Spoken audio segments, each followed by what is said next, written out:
Hello दोस्तों, स्वागत है आपके अपने चैनल भविष्य का जेई में। और यहाँ पर देखिए आज हम बात करेंगे पॉलिटेक्निक फर्स्ट सेमेस्टर के सब्जेक्ट। यहाँ पर देखिए फिजिक्स, और देखिए पूरा 100% एकदम देखिए गारंटी के साथ यहाँ पर देखिए 40+ मार्क्स अगर आपको लाना है तो यहाँ पर बने रहना है। ठीक है, यहाँ पर देखिए एकदम एकदम आपको एक्सप्लेन करेंगे जो कि आपका यहाँ पर एग्जाम के पॉइंट ऑफ व्यू से जितना भी इंपॉर्टेंट है क्वेश्चंस उसको हम डिस्क्राइब करेंगे। यहाँ पर देखिए विद एक्सप्लेन आपको एकदम सारा कुछ एकदम माइंडसेट हो जाएगा 100% एकदम देखिए गारंटी के साथ। यही आपका एग्जाम में यहाँ पर क्वेश्चन पुटअप होगा और यही एकदम क्या करना है, एकदम माइंडसेट कर लेना है एकदम डेडिकेशन के साथ, और आपको यही पुटअप कर देना है वहाँ पर क्वेश्चन। ठीक है, तो चलते हैं यहाँ पर देखिए। और देखिए एक चीज़ और बता दें, जितना भी यहाँ पर हम आपको डिस्क्राइब करेंगे, जितना भी आपको एक्सप्लेन करेंगे, उसको एज अ PDF फॉर्म उसको हम टेलीग्राम चैनल पर प्रोवाइड कर देंगे। तो वहाँ से सभी स्टूडेंट्स देखे क्या कर लेंगे, इसे डाउनलोड कर लेंगे और एक बार एग्जाम देने से पहले उसे रीड कर लेंगे। ठीक है, एकदम माइंडसेट कर लेंगे, क्योंकि 100% देखिए अगर आज का सेशन ये छूटेगा तो एकदम गारंटी के साथ यहाँ पर देखिए आपका एकदम लॉस हो जाएगा। तो इसलिए सभी स्टूडेंट्स को यहाँ पर देखिए एकदम माइंडसेट कर लेना है, जितना भी यहाँ पर हम एकदम बताने वाले हैं। तो चलते हैं यहाँ पर देखिए आज के सेशन पर और यहाँ पर देखते हैं। तो यहाँ पर देखिए आज हम बात करेंगे आपका पूरा का पूरा यहाँ पर देखिए जिस टाइप से आपका पैटर्न आता है एग्जाम का, उसको हम यहाँ पर एकदम देखेंगे और उसके अकॉर्डिंग ही यहाँ पर हम एकदम सॉल्यूशन को लेकर चलेंगे। ठीक है, आपका देखिए टाइमिंग जो टाइम ड्यूरेशन है वो आपका 2:30 है। ठीक है, यानी कि 2 घंटे 30 मिनट है, यानी कि 2.5 घंटे। यहाँ पर देखिए आपका जो मैक्सिमम मार्क्स है वो आपका 50 मार्क्स है। और यहाँ पर देखिए अगर 50 में आउट ऑफ 45 आपको लाना है। ठीक है, या 45+ लाना है आपको। इस यहाँ पर इस सेशन पर बने रहना है 100% एकदम। देखिए मैं गारंटी लेता हूँ कि आपके यहाँ पर देखिए अच्छे मार्क्स यहाँ पर गेन होंगे। बट यहाँ पर अगर आप ईमानदारी के साथ एकदम डेडिकेशन के साथ बने हुए हो तो यहाँ पर देखिए सबसे फर्स्ट वाला जो हमारा ऑप्शंस आता है, जो क्वेश्चंस यहाँ पर पूछता है वो क्या है, जो आपका फर्स्ट वाला है। ठीक है, इसमें क्या है आपको एक छोटे छोटे क्वेश्चन शॉर्ट टाइप्स के। ठीक है, यहाँ पर देखिए हम बात कर लेते हैं शॉर्ट, जो कि 1 मार्क्स के होते हैं। इनको अगर आपने देखिए अच्छे से कर लिया तो एकदम गारंटी के साथ यहाँ पर देखिए आपका अच्छा मार्क्स या स्कोर आपका बनेगा। तो सबसे पहले यहाँ पर देखिए आपका ये जो क्वेश्चन है आपका 10 मार्क्स का आएगा। ठीक है, 1 मार्क्स के आपके 10 क्वेश्चंस को यहाँ पर देखेंगे और इसको एकदम करेंगे। यहाँ पर देखिए सबसे पहले अगर हम बात करें तो फर्स्ट क्वेश्चन यहाँ पर देखिए क्या है। फर्स्ट क्वेश्चन है आयतन प्रत्यास्थता गुणांक। ठीक है, आयतन प्रत्यास्थता गुणांक जो है, जो कॉफिशिएंट ऑफ वॉल्यूमेट्रिक इलास्टिसिटी है, तो इसको हम यहाँ पर देखेंगे। इसका क्या कह रहा है, डायमेंशन फार्मूला। ठीक है, यहाँ पर देखिए डायमेंशन फार्मूला की बात कर रहा है। तो देखिए जो डायमेंशनल फार्मूला है ये क्या होता है। ठीक है, और देखिए 100% एकदम लिख के रख लीजिए कि 1 मार्क्स आपका डायमेंशन से आएगा ही आएगा, श्योर है। इसको स्टार बना लीजिए, 1 मार्क्स आपका डायमेंशन से आएगा और आपका हो सकता है यही वाला आ जाए। ठीक है, तो इसलिए इसको ध्यान देंगे और यहाँ पर एकदम इसको क्या है एकदम याद रखेंगे। तो यहाँ पर देखिए इसका जो डायमेंशन है वो तो आपका डायरेक्ट लिख गया है। तो मैं बताता हूँ यहाँ पर इस प्रकार से किस प्रकार से आप इसको निकालेंगे। और एकदम देखिए अगर आप क्या है एकदम सॉल्यूशन के साथ एकदम एग्जामिनर को एक्सप्लेन करेंगे तो आपको अच्छे मार्क्स गेन होंगे। तो यहाँ पर देखिए आपका जो आयतन प्रत्यास्थता गुणांक है। ठीक है, यहाँ पर हम बात करें आयतन प्रत्यास्थता गुणांक की, तो इसका देखिए फार्मूला की अगर हम बात करें तो चेंज इन प्रेशर। ठीक है, यहाँ पर देखिए change in pressure, change in pressure यहाँ पर पी मैंने लिख दिया है। अपॉन में क्या होता है, वॉल्यूमेट्रिक स्ट्रेन होता है। क्या होता है यहाँ पर देखिए वॉल्यूमेट्रिक स्ट्रेन। ठीक है, वॉल्यूमेट्रिक स्ट्रेन होता है। ये फार्मूला जल्दी से नोट डाउन करिए और फिर मैं यहाँ पर आपको आगे चलते हैं। ठीक है, अब देखिए चेंज इन प्रेशर यानी कि डेल्टा पी लिख सकते हैं। और देखिए यहाँ पर वॉल्यूमेट्रिक स्ट्रेन, जो वॉल्यूमेट्रिक वॉल्यूम में जो स्ट्रेन है। ठीक है, यानी कि जो वॉल्यूम में वॉल्यूमेट्रिक स्ट्रेन बोल सकते हैं, ऐसे चेंज इन वॉल्यूमेट्रिक वॉल्यूम बोल सकते हैं। तो इसमें क्या होता है, माइनस में ये होता है। ठीक है, तो माइनस में डेल्टा वी अपॉन में वी हो जाएगा। ठीक है, यहाँ पर हम अपॉन लगा देते हैं। अब यहाँ पर देखिए ये माइनस का तो आपसे इससे कोई मतलब नहीं, बट यहाँ पर देखिए इसकी जो यूनिट हो गई डेल्टा वी की और ये वी की, ये आपस में कैंसिल आउट हो जाएंगे। ठीक है, क्योंकि इसकी जो यूनिट है आपकी और इसकी यूनिट सेम होती है तो ये ऑटोमेटिकली आपका कट जाएगा। ठीक है, आई होप समझ में आ गया होगा। अब यहाँ पर देखिए तो ये आपका ओनली क्या बचा, तो जो हमारा यहाँ पर देखिए जो आपका आयतन प्रत्यास्थता गुणांक है, तो इसका यहाँ पर देखिए ये हमारा किसके बराबर हो गया, डेल्टा पी के। अब डेल्टा पी हमारा यानी कि प्रेशर एज आप बोल सकते हैं।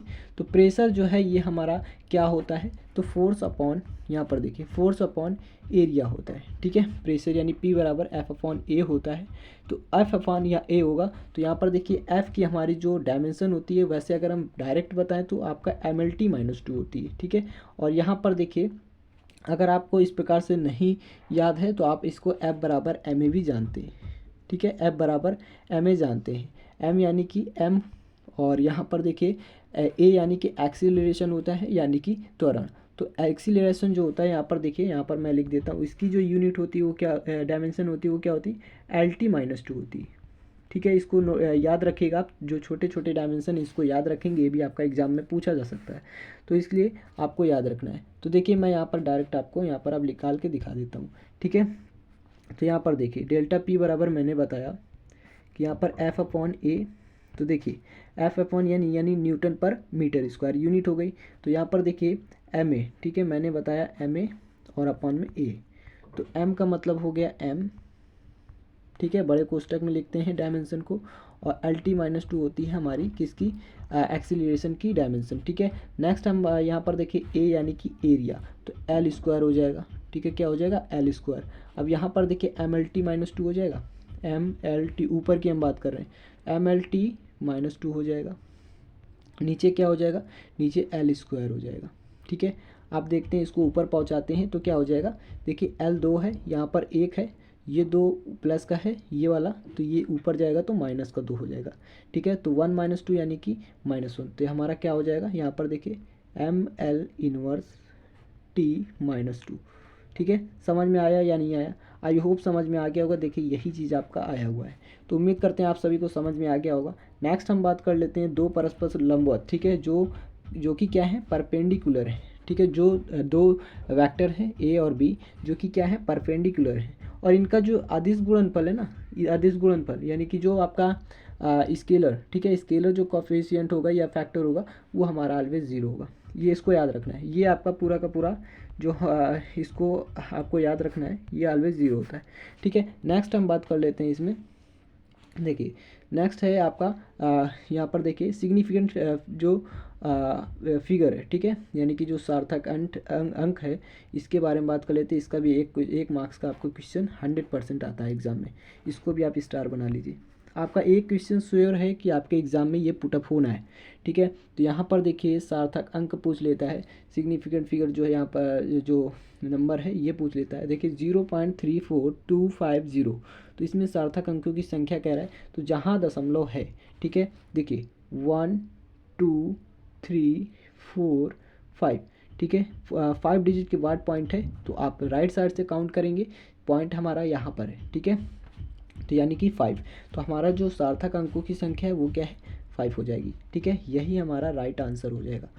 तो समझ में आया या नहीं आया, ठीक है, कमेंट बॉक्स में ज़रूर बताते रहिए, ठीक है, जल्दी से। और प्रतिबल के मात्रक को लिखना है, प्रतिबल का मात्रक यानी कि स्ट्रेस, ठीक है, स्ट्रेस की यूनिट लिखनी है, ठीक है। क्या लिखनी है, स्ट्रेस की यूनिट। तो देखिए स्ट्रेस यानी कि हम इसे रो से भी एक प्रकार से पी से या रो से इसको डिनोट कर सकते हैं। तो पी बोल से यहाँ पर देखिए P बराबर F/A हो जाएगा, ठीक है। ये भी क्या है आपका प्रेशर के ही एकदम समझ लीजिए इक्वल होता है। तो P यानी कि स्ट्रेस हमारा क्या हो जाएगा, फोर्स अपॉन एरिया हो जाएगा। बस एरिया जो है वो हमारा क्या हो जाएगा, क्रॉस सेक्शनल एरिया हो जाता है, ठीक है। तो देखिए फोर्स यानी न्यूटन हो जाएगा, एरिया यानी मीटर स्क्वायर, तो न्यूटन पर मीटर स्क्वायर। तो आंसर हमारा क्या हो जाएगा, न्यूटन पर मीटर स्क्वायर, ठीक है। नेक्स्ट हम बात कर लेते हैं, देखिए एक कोई देखिए यहाँ पर एक हार्मोनिक दोलन जो ऑसिलेशन है इसकी स्थिति दी जाए, ठीक है। पोटेंशियल एनर्जी क्या है, V = 1/2 kx², सूत्र द्वारा दी जाती है, जहाँ V क्या है, पोटेंशियल एनर्जी है, V it is a potential energy. x हमारा क्या है, x दिया है डिस्प्लेसमेंट, ठीक है, x क्या है, ये हमारा डिस्प्लेसमेंट है। तो कह रहा है k के मात्रक को लिखना है, k का यूनिट बताना है, ठीक है। तो k का यूनिट ऑलवेज देखिए जैसे ही आप निकालेंगे तो आपका kg/s² हो जाएगा, ठीक है। तो ये आपको याद रखना है। नेक्स्ट हम बात कर लेते हैं इसमें, यहाँ पर देखिए नेक्स्ट है आपका रेखीय संवेग एंड कोणीय संवेग, यानी कि जो हमारा लीनियर मोमेंटम है। और देखिए इसको हम आपको एकदम आपको एक नेक्स्ट वीडियो बनाएंगे, उसमें एकदम, क्योंकि अभी देखिए आपका क्या है, शॉर्ट में क्वेश्चन पूछा गया है, ठीक है, इसमें शॉर्ट में, तो इसलिए मैं यहाँ पर देखिए आपको शॉर्ट में एकदम डायरेक्ट आपको इसको याद कर लेना है। और जो लॉन्ग में अभी हम बताएंगे आपको नेक्स्ट वीडियो में, तो उसमें हम आपको एकदम एक्सप्लेन कर देंगे किस प्रकार से आपको ड्राइव करना है, फार्मूले को प्रूफ करना है। और अगर अगर ये देखिए प्रूफ करने को आएगा तो 5 मार्क्स में आपका क्वेश्चन ये पुटअप होगा और 100% इंपॉर्टेंट है, इसको आपको एकदम माइंडसेट कर लेना है, ठीक है। तो हम चलते हैं यहाँ पर देखिए, तो इसको आपको याद रखना है, linear momentum and angular momentum में रिलेशन जो होता है जे बराबर पी आर होता है। नेक्स्ट हम बात कर लेते हैं जी का मान, जो वैल्यू ऑफ जी है ये किस पर डिपेंड करती है। तो देखिए ये ना ही पृथ्वी की जो रेडियस है उस पर और ना ही पृथ्वी की जो मास है उस पर, यानी कि देखिए रेडियस एंड मास दोनों पर ही ये डिपेंड नहीं करती। नेक्स्ट हम बात कर लेते हैं यहाँ पर देखिए, एक वॉट बराबर, एक वॉट बराबर क्या होता है, ठीक है। तो एक वॉट देखते हैं यहाँ पर देखिए, शक्ति के रिलेशन में कह रहा है, तो देखिए 1 horsepower H P equal to क्या होता है आपका 746 वॉट होता है, ठीक है। अब देखिए अगर हम वॉट निकालेंगे, एक वॉट, तो हमारा क्या हो जाएगा, horse power 1 horse power upon में 746 हो जाएगा, ठीक है।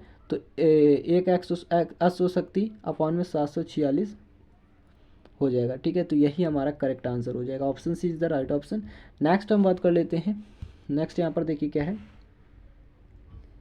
जड़ता गुण, ठीक है, जो मोमेंट ऑफ इनर्शिया है और जो घूर्णन त्रिज्या है, रेडियस ऑफ जायरेशन, इसके बीच रिलेशंस को यहाँ पर शो करना है।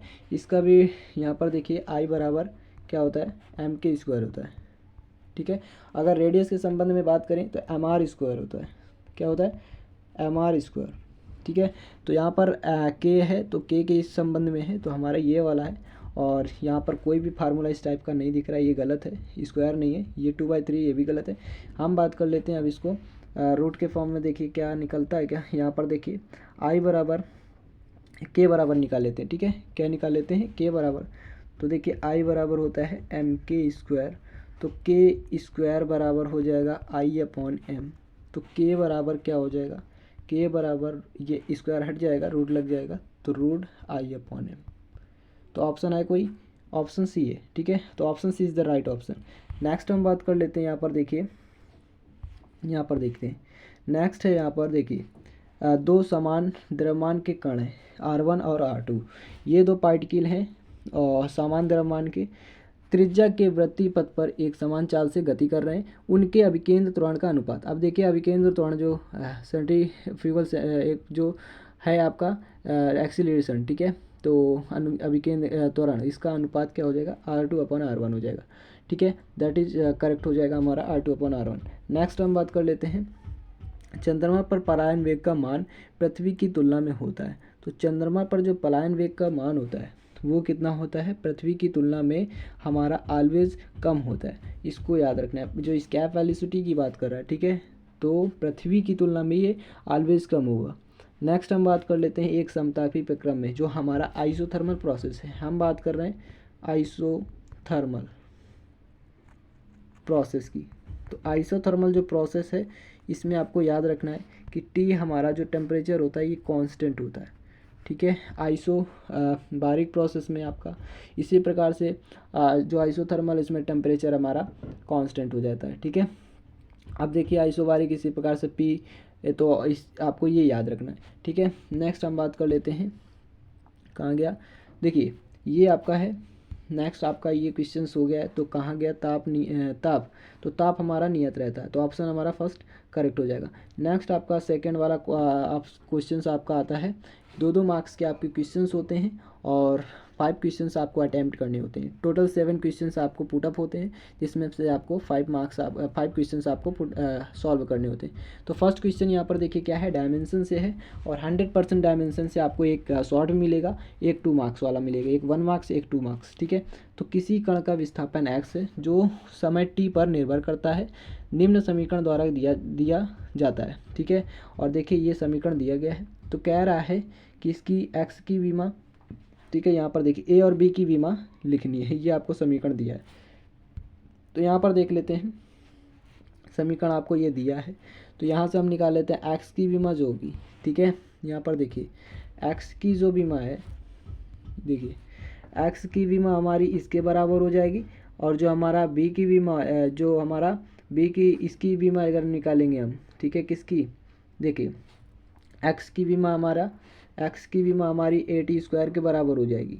समझ में आया या नहीं आया, ठीक है। और जो हमारा एक्स की दूसरी विमा हो जाएगी वो हमारा बी टी के स्क्वायर बराबर हो जाएगी। तो देखिए यहाँ पर एक्स की विमा बराबर ए टी स्क्वायर की विमा हो जाएगी। तो ए यहाँ के हमें ए की विमा निकालनी है, तो ए हम निकाल लेंगे यहाँ से। तो ए बराबर देखिए हमारा क्या हो जाएगा, एक्स अपॉन टी स्क्वायर, ठीक है।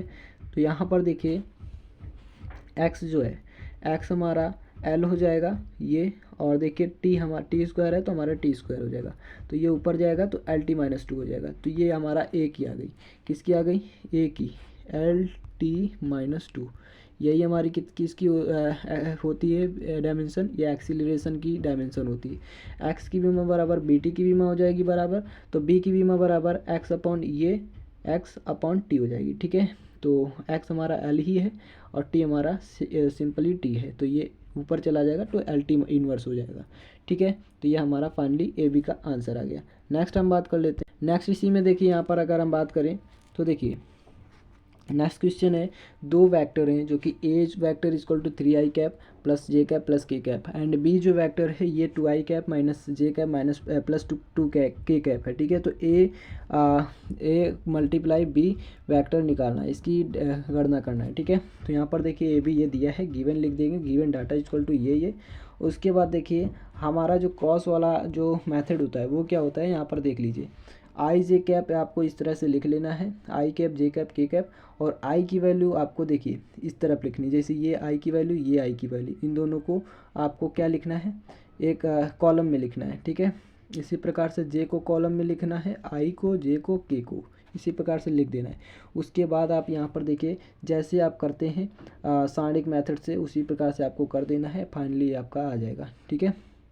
तो ये आपको याद रखना है, यहाँ पर बी वेक्टर कर लीजिए, ठीक है, ये गलती से प्रिंट हो गया। नेक्स्ट हम बात कर लेते हैं, एक घनाभ के लंबाई, चौड़ाई तथा मोटाई के मापन में क्रमशः 5%, देखिए 5%, 3%, 2% की त्रुटि यानी कि एरर पाई जाती है। घनाभ के आयतन के मापन में पाई जाने वाली त्रुटि की गणना करना है। तो देखिए इसे हम फाइनली यहाँ पर देखिए सबसे पहले गिवन डाटा लिख देंगे कि लंबाई में, चौड़ाई में और मोटाई में इतने % की त्रुटि है, आयतन में त्रुटि निकालनी है। तो यहाँ पर फार्मूला फाइनली यहाँ पर रख देंगे फार्मूला हम। तो देखिए फार्मूला क्या होता है, इसको रट लीजिए। तो फाइनली यहाँ पर देखिए जैसे ही आप फार्मूला रखेंगे, घनाभ का आयतन होता है लंबाई गुणे चौड़ाई गुणे ऊंचाई, ठीक है, या मोटाई बोल सकते हैं। तो डेल्टा वी, ठीक है, जब चेंज इन वॉल्यूम करेंगे तो डेल्टा वी अपॉन वी हो जाएगा, चेंज इन लेंथ करेंगे तो डेल्टा एल अपॉन एल हो जाएगा, चेंज इन विड्थ करेंगे तो यहाँ पर देखिए डेल्टा बी अपॉन बी, और इसी प्रकार से आपका थिकनेस या मोटाई हो जाएगा, तो ये भी डेल्टा एच अपॉन एच। और जब 100 इससे मल्टीप्लाई कर देंगे तो यहाँ पर देखिए हमारा ये क्या है, 5 दिया था, ये हमारा 3 दिया था और ये हमारा 2 दिया था, ठीक है।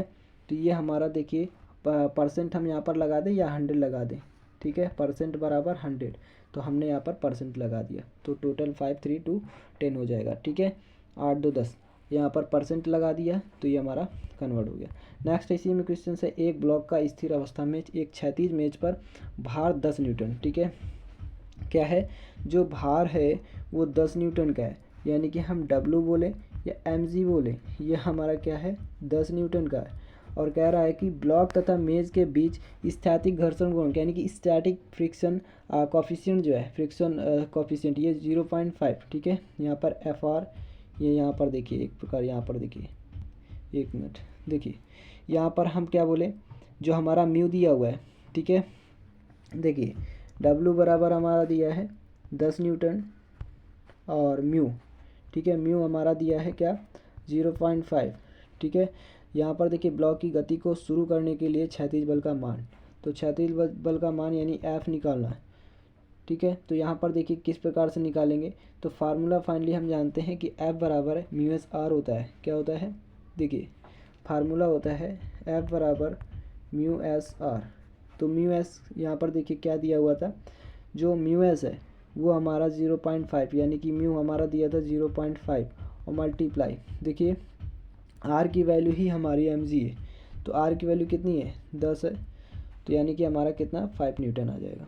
नेक्स्ट हम बात कर लेते हैं, एक रुद्धोष् प्रक्रम के लिए ताप एवं आयतन के बीच सूत्र को लिखना है। तो दो प्रक्रम के लिए अगर ताप टेम्परेचर एंड वॉल्यूम के बीच अगर फार्मूला पूछे तो आपको इसको रख लीजिए, जल्दी से रख लीजिए, ठीक है। बहुत इंपॉर्टेंट ये फार्मूला आगे नेक्स्ट सेमेस्टर में भी आपको काम आएगा, ये बहुत इंपॉर्टेंट है।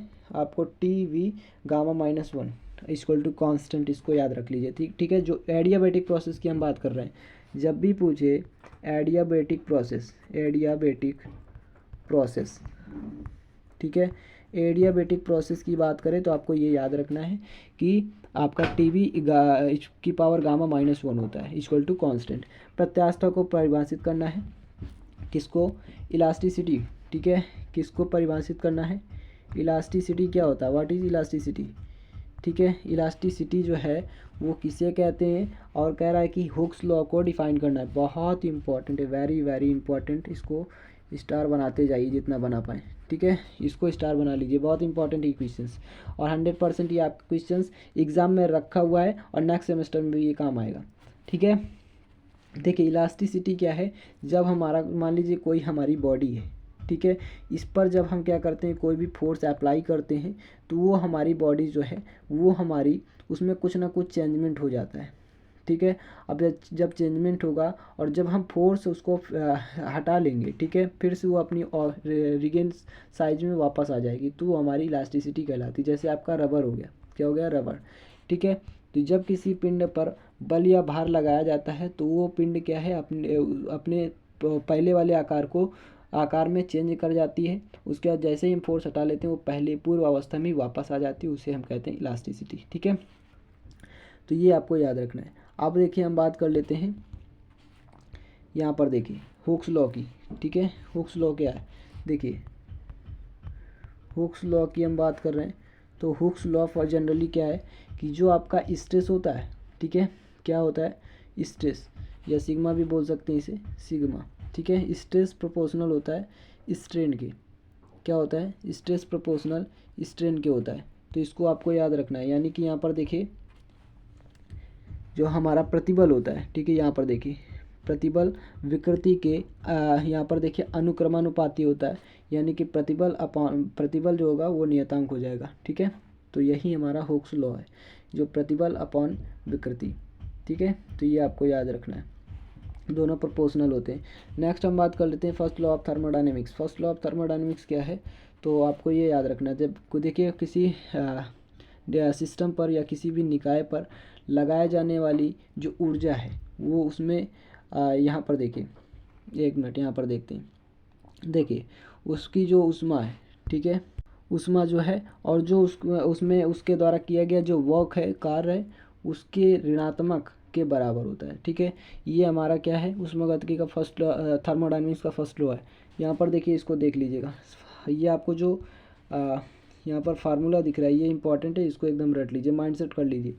ये अगर आप लिख देते हैं और इसके अकॉर्डिंग आप अगर डिफिनीशन लिख देते हैं तो फुल मार्क्स आपको यहाँ पर मिल जाएंगे, ठीक है। यदि किसी निकाय को एक अवस्था से दूसरी अवस्था में विभिन्न प्रक्रमों द्वारा ले जाने में यद्यपि स्थानांतरित ऊष्मा Q तथा किया गया कार्य W भिन्न भिन्न है, परंतु इनका Q - W सभी प्रक्रमों के लिए एक ही है, अतः निकाय की दो निश्चित अवस्थाओं के लिए अंतर Q - W केवल उन अवस्थाओं पर निर्भर करता है, इस बात पर नहीं कि निकाय ने एक अवस्था से दूसरी अवस्था के अवस्था किस प्रक्रम के द्वारा प्राप्त की, ये मैटर नहीं करता, ठीक है। फिगर आप चाहे तो बना दीजिएगा। नेक्स्ट आपका देखिए थर्ड वाला की जो क्वेश्चंस पूछता है, इसमें टू क्वेश्चंस को करना होता है और 3 क्वेश्चंस आपको दिए होते हैं, उसमें से 2 क्वेश्चंस को आपको अटैम्प्ट करना होता है। तो यहाँ पर हम बात कर लेते हैं, यहाँ पर देखिए सेंट्रीफ्यूगल फोर्स, ठीक है, कह रहा है डिफाइन ऑफ सेंट्रीफ्यूगल फोर्स, यानी कि जो हमारा विकेंद्र बल है इसको डिफाइन करना है, और कह रहा है कि ये आपका एक न्यूमेरिकल दिया हुआ है, ठीक है। तो देख लेते हैं क्या है सेंट्रीपिटल फोर्स, सॉरी, ठीक है। तो सेंट्रीपिटल फोर्स क्या है, mv² अपान जो r होता है, यही इसका फार्मूला है। और देख लेते हैं इसकी डिफिनीशंस क्या है। देखिए, एक समानुवर्ती गति करते हुए कण पर सदैव केंद्र की ओर जो बल लगता है उसे बोलते हैं सेंट्रीपिटल फोर्स। क्या बोलते हैं, जो भी हमारा केंद्र की ओर जो हमारा फोर्स लगता है, अप्लाई होता है, उससे ही, ये देखिए आपको दिख रहा होगा फिगर में कि ये जो हमारा फोर्स है ये केंद्र की ओर लग रहा है, इधर वाला भी, इधर वाला भी, इधर वाला भी, और चारों तरफ से क्या है, केंद्र की ही ओर जो फोर्स लगते हैं, अप्लाई होते हैं, उसे बोलते हैं सेंट्रीपिटल फोर्स। फार्मूला आपको यहाँ पर दिख रहा होगा, फार्मूला यहाँ पर देख सकते हैं आप, इक्वल टू mv²/r। और जब हम यहाँ पर देखिए ओमेगा होगा, यानी कि जो हमारा v बराबर r ओमेगा स्क्वायर होता है, तो हम यहाँ पर लिख सकते हैं mr ओमेगा स्क्वायर। इसी से एक फार्मूला आपको यहाँ पर देखिए मतलब न्यूमेरिकल आपका सॉल्व हो जाएगा। m इक्वल टू जो गिवन डाटा है ये आपको दिया हुआ है, यहाँ से हम r निकाल लेंगे, ठीक है। अब यहाँ पर देखिए नेक्स्ट है n निकाल लेंगे यहाँ से, और हमें निकालना है फोर्स, ठीक है। तो फोर्स यहाँ पर जो हमारा सेंट्रीपिटल फोर्स है इसको निकालना है। तो देखते हैं आगे, यहाँ पर देखिए, यहाँ पर देखिए आपका फार्मूला दिया हुआ है, ठीक है। जो मैंने अभी यहाँ पर लिखा वही चीज़ है एम आर, और ये देखिए जो आपका ओमेगा स्क्वायर है ये होता है 4π²n², ठीक है। तो ये भी आपका फार्मूला ही है, इसको भी आप याद कर सकते हो, रट सकते हो, ठीक है। तो आप जनरली यहाँ पर आप वैल्यू रख देंगे, ऑटोमेटिक हमारा फाइनली आंसर आ जाएगा न्यूटन में, ठीक है। यूनिट ना भूले, यूनिट इंपॉर्टेंट है। नेक्स्ट है हमारा क्वेश्चन यहाँ पर देखिए सेकेंड वाला, ये क्या है देखिए, जड़ता गुण यानी कि मोमेंट ऑफ इनर्शिया को यहाँ पर, और जो हमारा रेडियस ऑफ जायरेशन है, ठीक है, घूर्णन त्रिज्या जो है इसको डिफाइन करना है, और इसकी जो पैरेलल एक्सिस की थ्योरम है इसको भी लिखना है, ठीक है। पैरेलल एक्सिस, ठीक है, परपेंडिकुलर वाली नहीं, पैरेलल एक्सिस की बात कर रहे हैं। तो यहाँ पर देखते हैं, तो पहले मोमेंट ऑफ इनर्शिया की हम बात कर लेते हैं कि मोमेंट ऑफ इनर्शिया है क्या।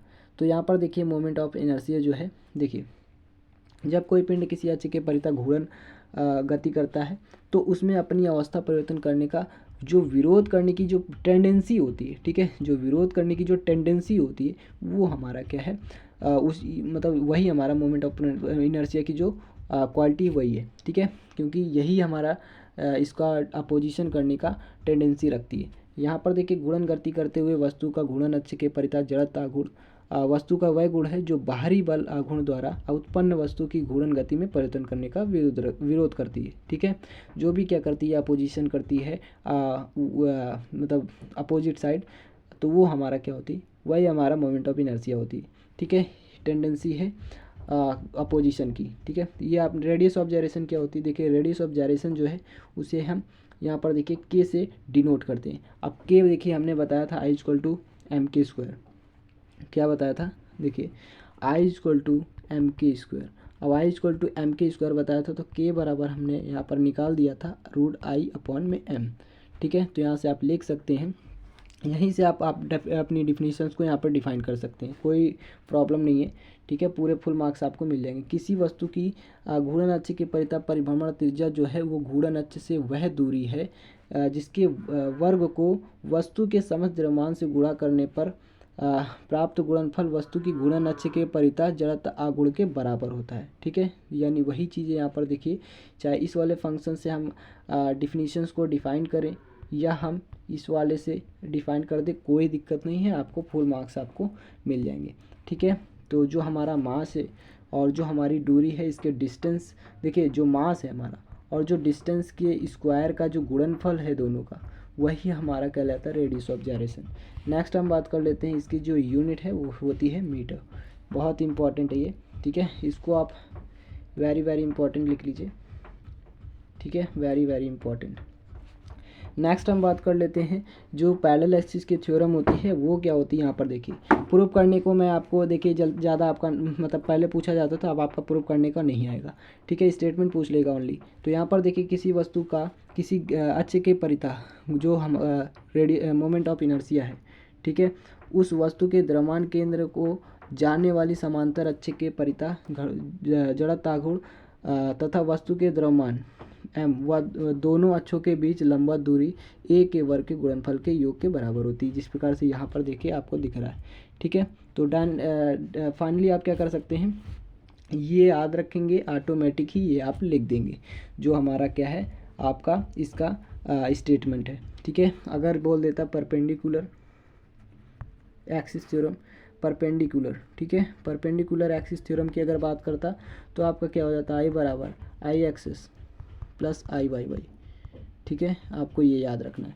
तो दोनों ही आपको याद रखना है। नेक्स्ट हम बात कर लेते हैं, इसी में आ जाता है आपका, यहाँ पर देखिए नेक्स्ट है आपका कंजर्वेटिव फोर्स, ठीक है। कंजर्वेशन फोर्स आपका क्या होता है, तो कह रहा है कि कंजर्वेशन फोर्स को डिफाइन करना है। दिखाइए कि एक कंजर्वेशन फोर्स इस पोटेंशियल एनर्जी के ग्रेडियंट के ऋणात्मक यानी कि नेगेटिव के बराबर होता है, ठीक है।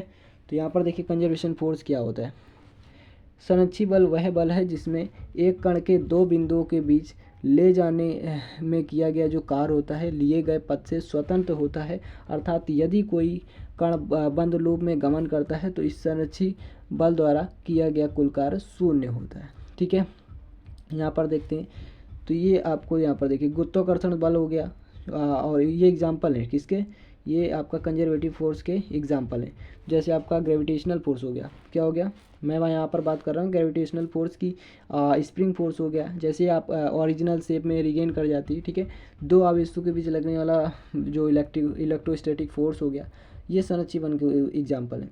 नेक्स्ट आपका क्वेश्चन इसी में पुटअप होता है। यहाँ पर देखिए क्वेश्चन यहाँ पर देखिए नेक्स्ट आपका पुटअप होता है 4 नंबर में कह रहा है कि दो खंड को इसमें भी करना होता है और तीन आपको क्वेश्चंस पुटअप होते हैं, तो दो आपको सॉल्व करने रहते हैं। कह रहा है कि फ्रिक्शन क्या है, सीमांत यानी कि जो लिमिटिंग फ्रिक्शन है इसके रूल्स को बताना है। दैनिक यानी डेली लाइफ में जो फ्रिक्शन के यूज हैं उनको लिखना है। तो फ्रिक्शन क्या है, देखिए मान लीजिए दो सरफेस है, क्या है, हम मान लेते हैं कि कोई हमारी दो सरफेस है।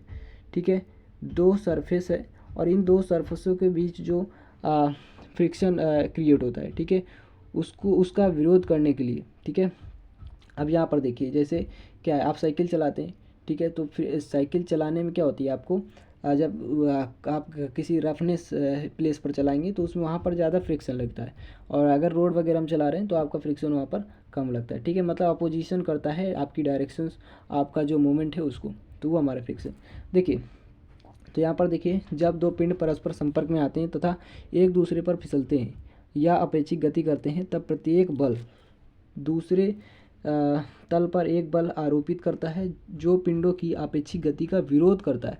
ठीक है, जो अपोजिशन करता है, इस प्रतिरोध बल को ही घर्षण बल कहते हैं। ठीक है, यानी फ्रिक्शन फोर्स कहते हैं। और यह घर्षण बल संपर्क में जो आए तलों के समांतर एवं पिंडों के क्या है, यहाँ पर देखिए पिंडों की आपेक्षिक गति के विपरीत दिशा में कार्य करता है। ऐसे पिंडों को रफ बॉडीज तथा अवरोध उत्पन्न करने के इस गुण को फ्रिक्शन कहते हैं। ठीक है, जो भी अवरोध उत्पन्न करते हैं। देखिए लिमिटिंग फ्रिक्शन जो है इसके जो रूल्स है उसको हम बता देते हैं। देखिए लिमिटिंग फ्रिक्शंस का जो वैल्यू होती है ये तल की प्रकृति पर डिपेंड होती है। नेक्स्ट है आपका यह संपर्क में आने वाली जो सरफेस है वो टेंजेंशियल डायरेक्शन में बाहरी बल के विपरीत कार्य करती है।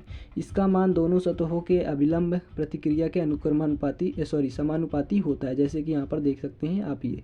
ठीक है, आप यहाँ पर देखिए, अर्थात ये आपको लिख देना है एक आपको स्टेटमेंट। नेक्स्ट है आपका घर्षण बल सतह के क्षेत्रफल पर डिपेंड नहीं होती है।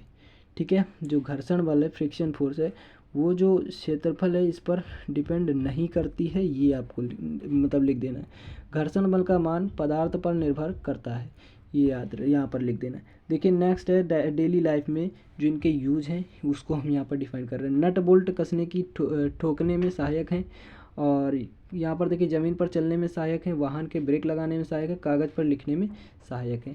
यहाँ पर नेक्स्ट क्वेश्चन आ जाता है इसका लास्ट वाला, तो कह रहा है जो ग्रहों की गति के केपलर नियम बहुत इंपॉर्टेंट है, और ये 100% 101% एकदम लिख लीजिए कि इस बार एग्ज़ाम में पुटअप होगा 100%। देखिए जो यहाँ पर आए हैं और गारंटी के साथ मैं यहाँ पर आपको बता दूँ कि ये आप देखिए एकदम आप कहेंगे कि सर आपकी भविष्यवाणी एकदम सही है, यही आपका एग्ज़ाम में 100% एकदम लिख के रखिए, ये आएगा ही आएगा। ठीक है, मैं एकदम गारंटी लेता हूँ इसकी। ठीक है, ये क्वेश्चंस आपका आएगा, तो इसको एकदम ध्यान से कर पढ़ के जाइए। 3 लॉ हैं, तीनों लॉ को एकदम ध्यान से देख कर जाइए और एकदम माइंडसेट कर लीजिए। 4 बार लिखिए, 4 बार नहीं 5 बार लिखिए इसको, लेकिन ये आपका 100% ये आपको एकदम सही से देखना है ताकि आपका कोई भी लॉस ना हो। यहाँ पर देखिए अगर हम बात करें यहाँ पर देखिए तो यहाँ पर 3 लॉ है। यहाँ पर देखिए लॉ ऑफ ऑर्बिट्स हो गया, लॉ ऑफ एरियल वेलोसिटी हो जाएगा और law of period of revolution हो जाएगा। ठीक है, तो देखिए लॉ ऑफ ऑर्बिट्स जो है कक्षाओं का नियम, तो कक्षाओं का नियम क्या कहता है, प्रत्येक ग्रह जो है सूर्य के परिता दीर्घवृत्ताकार पथ पर गति करता है। एकदम जाहिर सी बात है। ठीक है, जो ग्रह है, ठीक है, तो जो प्लैनेट है वो सूर्य के परिता क्या करता है, एलिप्टिकल पाथ पर मोशन करता है, और तथा सूर्य उस दीर्घवृत्त के किसी एक फोकस पर होता है। क्या लिखना है, कुछ नहीं लिखना है, बस ये लिखना है कि जो हमारा प्लैनेट है वो सूर्य के परिता दीर्घवृत्ताकार पथ पर गति करता है,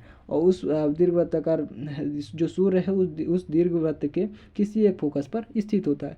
ठीक है, या नाभि पर होता है।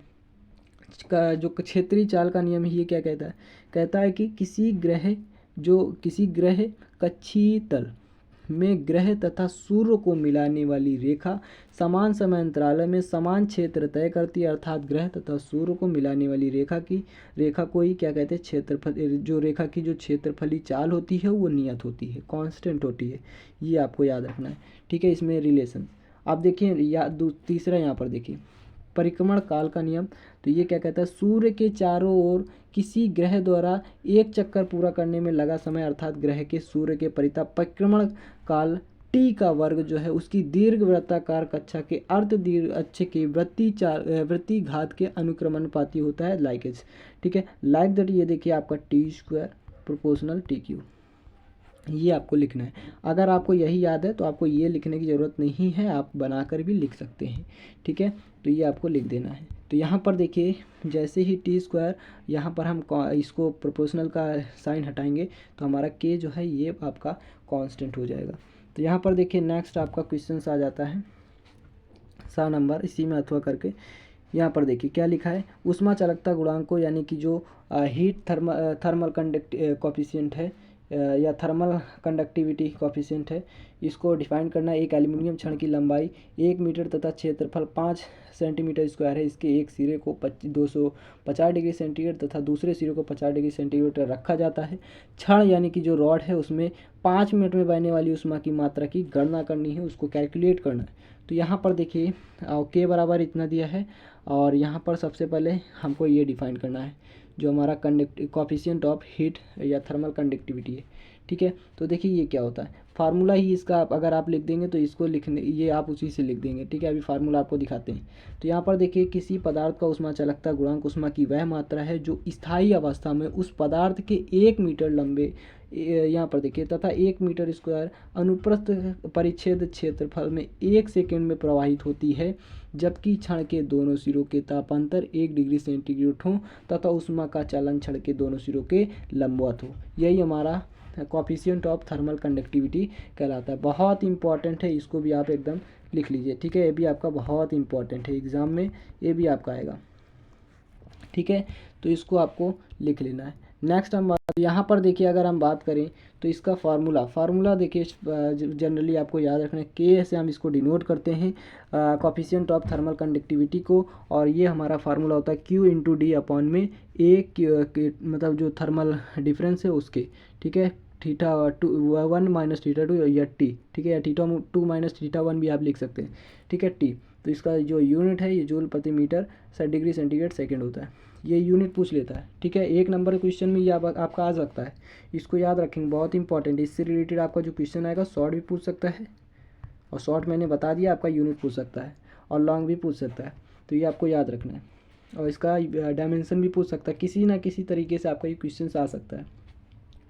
यहाँ पर देखिए तो आपका ये आपका गिवन डाटा है, इसके अकॉर्डिंग ही आप इस फार्मूले से आप इस क्वेश्चंस को सॉल्व कर ले जाएंगे, और इसका क्वेश्चंस भी अगर आएगा तो बहुत ही ईजी है, आप इसे कर ले जाएंगे, ठीक है। नेक्स्ट क्वेश्चन आता है, यहाँ पर देखिए लास्ट क्वेश्चन जो है 5 नंबर क्वेश्चन, इसमें भी 3 क्वेश्चंस आपको मिले होते हैं और 2 इसमें से अटैम्प्ट करने होते हैं। इसमें से देखिए फर्स्ट क्वेश्चन जो है क्या कह रहा है, दोनों ही 5-5 के नंबर के यानी कि 10 नंबर के होते हैं टोटल। देखिए सरफेस टेंशन को क्या करना है, सरफेस टेंशन को डिफाइन करना है, और केशिकात जो कैपिलरिटी है उन्नयन विधि से जल के पृष्ठ तनाव ज्ञात करने की जो विधि है इसको बताना है। तो सरफेस टेंशन क्या है, देखिए फोर्स अपॉन एरिया, जो मतलब the ratio of force and length is called surface tension. But यहाँ पर आप यहाँ पर लिख देंगे, अगर L = 1 है तो आप इस तरह से भी, जब यूनिट लेंथ हो तो आप इस प्रकार से भी इसकी डिफिनीशन लिख सकते हैं कि द्रव का पृष्ठ तनाव द्रव के तल पर खींची गई काल्पनिक रेखा के किसी भी ओर प्रति इकाई या एकांक लंबाई पर इस पर रेखा के कार्य करने वाले बल के बराबर होता है, ठीक है। अब देखिए बल के बराबर हो ही जाएगा जब हम L = 1 रखेंगे, क्योंकि ये हमारा 1 हो जाएगा, तो ये आपका T = F हो जाएगा, ठीक है। केशिका तो विधि जो है इसको आप देख लीजिए, बहुत इंपॉर्टेंट है, 2T/R, ठीक है। ये आपका आगे भी इम्पॉर्टेंट है, आगे भी सेमेस्टर में आपको मिलेगा ये, तो इसको आपको याद रखना है। हाइड्रोलिक्स में आपको केशिका तो मिलेगा, ठीक है। कैपिलरिटी, तो इसको आपको याद रखना है। और यहाँ पर देखिए ये इम्पॉर्टेंट भी है, तो यहाँ पर देखिए जो केशिकात होता है वो क्या होता है, द्रव के चढ़ने और उतरने की जो प्रोसेस होता है, जो प्रक्रिया होती है वही हमारा केशिकात तो कहलाता है। बट यहाँ पर इसमें क्या कह रहा है कि जो केशिकात उन्नयन है, ठीक है, यानी कि चढ़ने की जो प्रोसेस उसको समझाना है। तो यहाँ पर देखिए चढ़ने का प्रोसेस आप एक बार पढ़ लीजिएगा, और नहीं आता है तो मैंने बता दिया कि केशिकात तो पहले आपको लिख देना है। चढ़ने, द्रव के जो चढ़ने उतरने की जो प्रक्रिया होती है वही हमारा केशिकात होता है। अब उन्नयन यानी कि चढ़ने को कह रहा है, तो इसके बारे में यहाँ पर देखिए आप देख लीजिएगा, ठीक है। तो इसको आप एक बार समझ लीजिएगा, 2-4 लाइन आपको लिख देना है, और ये फिगर बना देना है, फिगर इंपॉर्टेंट है, ठीक है। दोनों ही फिगर आपको बना देना है। किस प्रकार से यहाँ पर देखिए ये देखिए फ्लूइड हमारा ऊपर चढ़ रहा है, यहाँ पर फिगर ही बना दीजिएगा। फिगर के अकॉर्डिंग आप यहाँ पर सब कुछ लिख सकते हैं, आपको कुछ भी देखने की ज़रूरत नहीं है। नेक्स्ट हम बात कर लेते हैं। यहाँ पर देखिए, यहाँ पर देखिए फार्मूले हैं जो व्यंजक के फॉर्म में यहाँ पर आपको दर्शाया गया है। इसको भी यहाँ पर देखिए जो हमारा एच रो जी है वो 2t/r के बराबर होगा। और ये हमारा देखिए यहाँ से ऐसे निकाल लेंगे, उसके बाद कॉस थीटा इक्वल टू, यहाँ से हमारा कॉस थीटा, ये जो थीटा दिख रहा है यहीं से हमारा कॉस थीटा निकलेगा, r/R हो जाएगा, और r यहाँ से हम निकालेंगे तो स्मॉल r/cos थीटा हो जाएगा। और यहीं से हमारा यहाँ पर देखिए निकल आएगा आपका ये फार्मूला, जो कि बहुत इंपॉर्टेंट है, आपका ड्राइव करने को भी आ सकता है, ठीक है। नेक्स्ट हम बात कर लेते हैं, बट यहाँ पर देखिए आपका ड्राइव करने को जल्दी नहीं आएगा। नेक्स्ट क्वेश्चन है आपका इसी में, एक ठोस के रेखीय क्षेत्रीय तथा आयतन प्रसार गुणांक को परिभाषित करना है, और तथा इनके बीच रिलेशंस को भी एकदम प्रूव करना है, ठीक है। तो यहाँ पर देखिए आपका इम्पॉर्टेंट है, ये भी क्वेश्चंस बहुत इम्पॉर्टेंट है, ये भी आपका 5 नंबर में एकदम रखा है एग्ज़ाम में, ठीक है। तो इसको एकदम लिख लेना है, 4 बार नहीं 5 बार इसको भी लिख लीजिएगा, बहुत इंपॉर्टेंट है ये भी क्वेश्चंस आपका, और यही 100% आएगा। तो यहाँ पर देखिए ये जो क्वेश्चंस है इसकी हम बात कर लेते हैं। तो देखिए रेखीय प्रसार गुणांक यानी कि कोफिशिएंट ऑफ लीनियर एक्सपेंशन क्या है, ठीक है, इसे अल्फा से डिनोट करते हैं, और ये हमारा क्या होता है डेल्टा L/L, ठीक है, डेल्टा L/L जो रेशियो होता है, डेल्टा L/L। क्षेत्रीय प्रसार गुणांक जो है हमारा रेखीय प्रसार गुणांक, क्षेत्रीय प्रसार गुणांक और आयतन प्रसार गुणांक, ठीक है। तो क्षेत्रीय प्रसार गुणांक यहाँ पर देखिए हमारा ए से रिलेटेड हो जाएगा, और आयतन प्रसार गुणांक हमारा वी से। तो अभी हम यहाँ पर आपको सारा कुछ दिखाते हैं। देखिए यहाँ पर यदि उसी पदार्थ की भिन्न भिन्न लंबाई की क्षणों के ताप में समान वृद्धि की जाए तो लंबाई की वृद्धि डेल्टा L क्षणों की प्रारंभिक लंबाई L के अनुक्रमानुपाती होती है, जैसे कि यहाँ पर देखिए।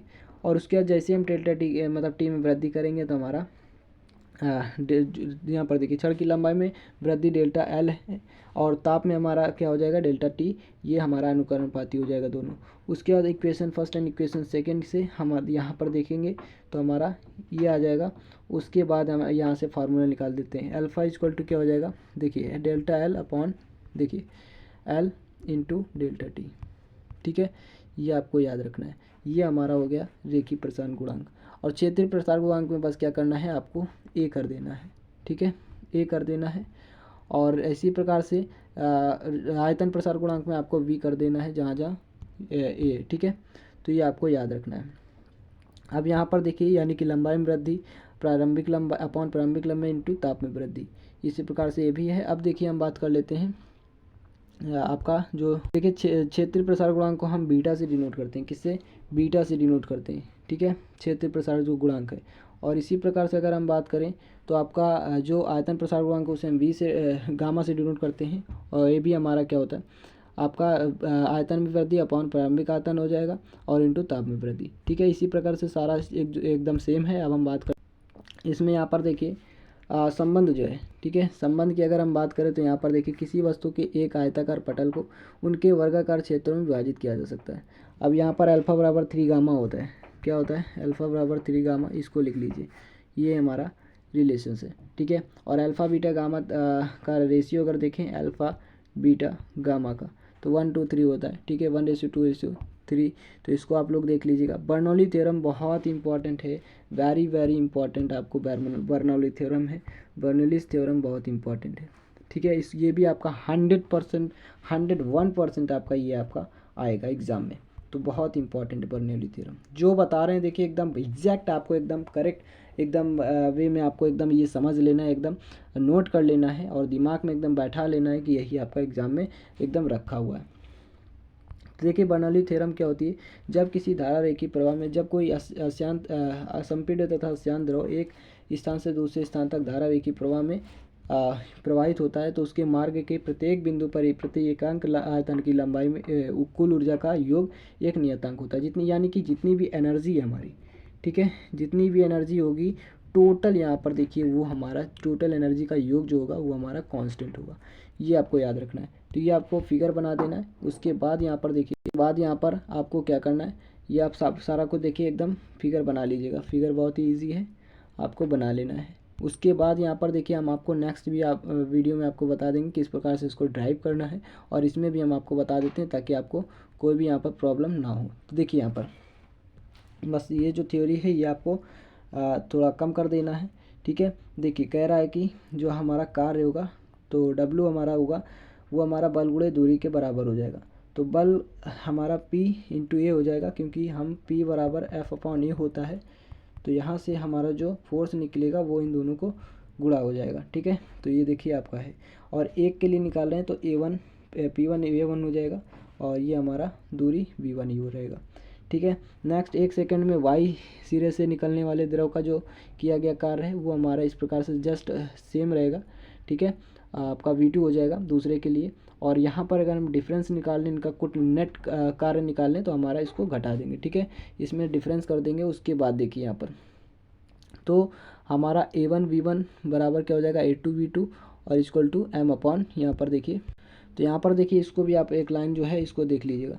A1 V1 तथा A2 V2 x तथा y सिरे पर द्रव के आयतन हैं जो बराबर होंगे इनके। तो देखिए दोनों बराबर हैं, A1 V1 equal to A2 V2 equal to m/ρ, ठीक है। नेक्स्ट हम बात कर लेते हैं। यहाँ पर देखिए नेक्स्ट हमारा जो नेक्स्ट यहाँ पर देखिए क्या है, इसी में देखिए नेक्स्ट है द्रव पर किया गया नेट कार्य। अब इसका नेट कार्य निकाल लेते हैं तो डिफरेंस कर देंगे m/ρ हो जाएगा, ठीक है। आपको देखिए अब नेक्स्ट है जो है हमारा काइनेटिक एनर्जी, इसके थ्रू हम निकाल लेते हैं। तो 1/2 mv², और 1 के लिए और 2 के लिए 2 यहाँ पर कर देंगे mv²² हो जाएगा। मास हमारा सेम रहेगा।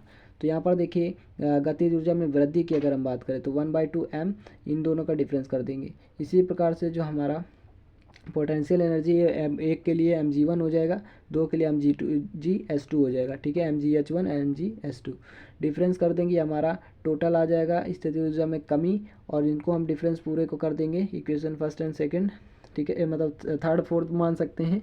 तो इसको कर देंगे तो ये हमारा देखिए इस प्रकार से इसको हम नेट वृद्धि भी कह सकते हैं। यहाँ पर देखिए यह क्या है, वृद्धि द्रव पर किए गए नेट कार्य के कारण होती है। अब देखिए अगर आपको ये पूरा का पूरा अगर जो इक्वेशन है अभी हम आपको बताते हैं, फिर आपको एक चीज़ और बता देंगे ताकि आपको पूरा का पूरा समझ में आ जाएगा, एकदम माइंड में सेट हो जाएगा, ठीक है। तो यहाँ पर देखिए अब यहाँ पर हम चलते हैं, यहाँ पर देखिए देखते हैं यहाँ पर देखिए तो पूरा हमारा क्या है, यह वृद्धि द्रव पर किए गए नेट कार्य के कारण होती है, जो ये हमारी वृद्धि है। अब देखिए किया गया कार्य होता है ऊर्जा में नेट वृद्धि के। अब दोनों का इक्वेशन को इक्वल कर देंगे तो हमारा फाइनली इसको कैलकुलेट करके हम यहाँ पर देखिए हमारा पूरा का पूरा जो बर्नौलीज थ्योरम है ये हमारा निकल जाएगा, ठीक है। अगर देखिए ये आपको नहीं समझ में आया तो आप जाकर यहाँ पर देखिए सर्टेन स्टडी मटेरियल में आप जाकर देख सकते हैं, ठीक है। वहाँ पर क्या है आपको पूरा का पूरा एकदम बर्नौलीज थ्योरम आप वहाँ पर पूरा का पूरा स्टेप बाय स्टेप एकदम एक एक करके आपको पूरा समझाया गया, वहाँ पर आप एकदम समझ लेंगे उसे, और 100% गारंटी के साथ वो आप कभी नहीं भूलेंगे, ठीक है। और वही आप पूरा एग्जैक्ट उतार दीजिएगा, फुल मार्क्स आपको गेन हो जाएंगे। नेक्स्ट इसी में देखिए हम बात कर लेते हैं। नेक्स्ट है इसी में देखिए कल्पना कीजिए कि किसी वृत्ताकार क्षेत्र की प्रत्येक भुजा की लंबाई 1 मीटर, इसका यहाँ पर देखिए इसका क्या है क्षेत्रफल 1 वर्ग मीटर होगा। 1 डिग्री सेंटीग्रेड पर गर्म करने पर प्रत्येक भुजा की लंबाई जो है ये हमारा डिफरेंस भी आ गया देखिए यहाँ पर। तो इसका डिफरेंस हम निकाल लेंगे यहाँ पर देखिए। तो यहाँ पर हम बात कर लेते हैं। तो देखिए डिफरेंस हमारा यहाँ पर आ गया है, ठीक है। तो यहाँ पर देख लेते हैं। तो देखिए तो ये हमारा क्षेत्रफल में वृद्धि की अगर हम बात करें तो क्षेत्रफल हमारा अभी क्या था α² मान लेते हैं, ठीक है, A² या α²। तो जब हम क्या करेंगे वृद्धि करेंगे तो 1 प्लस हमारा α² अल्फ़ा हो जाएगा, यानी एरिया निकालेंगे तो स्क्वायर हो जाएगा, ठीक है। तो यहाँ पर देखिए यहाँ पर देखिए इस प्रकार से लिखा भी हुआ है सारा कुछ एकदम आप देख सकते हैं। तो इसको हम खोल देंगे स्क्वायर, ठीक है। और -1 तो ऐसे आपका जो क्षेत्रफल है ये दिया हुआ है, तो ए प्लस बी का होल स्क्वायर खोल देंगे तो यहाँ पर देखिए क्या है, a square plus b square plus 2ab, यहाँ पर देखिए 2ab, ठीक है। तो यहाँ से हमारा ये आपका मिल जाएगा 2a यानी 2 अल्फ़ा प्लस अल्फ़ा स्क्वायर। तो यानी कि अब यहाँ पर देखिए ए अल्फ़ा जो है बहुत छोटी राशि है और अल्फ़ा स्क्वायर को हम छोड़ देते हैं, रिमूव कर देते हैं, ठीक है, हटा देंगे, नगण्य मान लेंगे। और अगर हम बात करें यहाँ पर देखिए क्षेत्रफल में वृद्धि तो 2 अल्फ़ा हो जाएगा, क्योंकि हम अल्फ़ा स्क्वायर को हटा दिए हैं, अल्फ़ा को नगण्य मान लिए तो अल्फ़ा स्क्वायर हमारा चला जाएगा, ठीक है। सूत्र के अनुसार अगर हम बीटा निकालें तो यहाँ पर देखिए बीटा हमारा बीटा इक्वल टू 2 अल्फ़ा हो जाएगा। नेक्स्ट हम बात कर लेते हैं इसी में, देखिए रेखीय प्रसार गुणांक और आपका यहाँ पर देखिए क्या है, गामा यानी कि आयतन प्रसार गुणांक में संबंध। तो इसमें देखिए क्या है, देखिए यहाँ पर तो ये देखिए हमारा जो संबंध है, किसी ठोस वस्तु के आयतन को कई घनों से मिलकर बना समझा जा सकता है। एक घन की कल्पना की मतलब एक घन की कल्पना कीजिए जिसकी भुजा 1 मीटर हो तथा देखिए यहाँ पर एक इस घन का प्रारंभिक आयतन 1 घन मीटर होगा। इस घन का ताप 1 डिग्री सेंटीग्रेड बनाने पर प्रत्येक भुजा की लंबाई 1 प्लस अल्फ़ा, देखिए यहीं से अभी सारा काम आपका शुरू होगा, तथा घन का आयतन 1 प्लस अल्फ़ा क्यूब अल्फ़ा का होल क्यूब हो जाएगा। अभी देखिए आपको यहीं से आपको मिलेगा, इन दोनों को ही देखना है आपको, ठीक है। तो यहाँ पर देखिए, तो हम चलते हैं यहाँ पर देखिए फाइनली आपको दिख रहा है, ठीक है। आयतन अगर हम देखें घन आपका आयतन तो घन का आयतन तो मीटर क्यूब, ठीक है। तो अब यहाँ पर देखिए जिस प्रकार से अभी हमने एरिया को लिया था तो उसी प्रकार से आपको आयतन ले लेना है। तो देखिए आयतन में हमारा क्यूब हो जाएगा, ठीक है। अब 1 जब जैसे हम इसमें वृद्धि करेंगे तो 1 हमारा आ जाएगा, तो 1 प्लस अल्फ़ा क्यूब, जो कि हमने आपको अभी बताया था कि इंपॉर्टेंट है, इसी से सारा कुछ होगा, ठीक है। अब यहाँ पर देखिए ए प्लस बी का होल क्यूब खोलेंगे, जैसे ही ओपन करेंगे तो हमारा क्या हो जाएगा, a cube plus b cube plus 3a square b plus a b square, ठीक है। यहाँ पर -1 है, इसको हम सॉल्व कर लेंगे। तो यहाँ पर देखिए अल्फ़ा क्या है, बहुत छोटी राशि है, इसको भी हम क्या करेंगे, अल्फ़ा स्क्वायर अल्फ़ा क्यूब को एकदम नगण्य मान लेंगे, हटा देंगे, तो हमारा 3 अल्फ़ा आ जाएगा। तो यहाँ से हमारा फाइनली क्या आ जाएगा, यहाँ पर देखिए यहाँ पर देखिए जो वो क्वेश्चन था, जो रिलेशन था रेखीय प्रसार गुणांक, क्षेत्रीय प्रसार गुणांक और आयतन प्रसार गुणांक में, वो आपका लास्ट में आया है। तो इसलिए आपको इसको देख लेना है, ठीक है, आपको एकदम भटकना नहीं है, ठीक है, इसीलिए मैंने आपको यहाँ पर बता दिया। तो यहाँ पर देखिए क्या है आपका, तो गामा इक्वल टू 3 अल्फ़ा, ठीक है, अपॉन में जो प्रारंभिक आयतन है वो 1 है, ताप वृद्धि 1 है, दिया हुआ है ऑटोमेटिक, वहाँ पर आप देख लेंगे, ठीक है। तो यहाँ से आपका 3 अल्फ़ा आ जाएगा, तो गामा इक्वल टू 3 अल्फ़ा। और यहाँ पर देखिए जो हमारा बीटा से रिलेशन आया था 2 बीटा आया था, ठीक है। तो यहाँ पर देखिए आपका पूरा का पूरा यहाँ पर जो रिलेशन आ जाएगा वो अल्फ़ा बीटा गामा का जो रेशियो आएगा 1:2:3 आ जाएगा, जैसे कि मैंने आपको बताया था। तो ये फाइनली आपका पूरा का पूरा व्यंजक होगा, ठीक है। तो उम्मीद करते हैं यहाँ पर आई होप आप सभी को समझ में आ गया होगा। और अगर समझ में आ गया तो यहाँ पर देखिए जो स्टूडेंट्स यहाँ पर नए हैं, देखिए अब एकदम क्या है आपका कंटिन्यू वे में एकदम स्टडी आपकी स्टार्ट हो गई है। सभी स्टूडेंट्स एकदम देखिए जो नए हैं एकदम चैनल को सब्सक्राइब करके रखें, ताकि कोई भी नोटिफिकेशन आता है एग्ज़ाम के पॉइंट ऑफ व्यू से तो उससे आप लोग जल्दी से एकदम जैसे ही मतलब आपको पहले ही मिल जाएगा, ठीक है। जैसे आप एग्ज़ाम है तो मान लीजिए पहले ही पूरा पेपर ही मिल जाए, तो इसलिए आपको पूरा का पूरा एकदम क्या करना है, पहले से एकदम सब्सक्राइब करके रखना है, ताकि सभी स्टूडेंट्स को यहाँ पर प्रॉफिट हो सके। और अगर आप सभी को ये वीडियो पसंद आए तो लाइक करें, शेयर करें, सब्सक्राइब करें। और देखिए ये क्या है, एज अ PDF हम आपको टेलीग्राम चैनल पर प्रोवाइड कर दिया जाएगा, वहाँ से आप लोग इसे डाउनलोड कर लेंगे और रीड कर लेंगे। तो thanks for watching this video, मिलेंगे नेक्स्ट वीडियो में।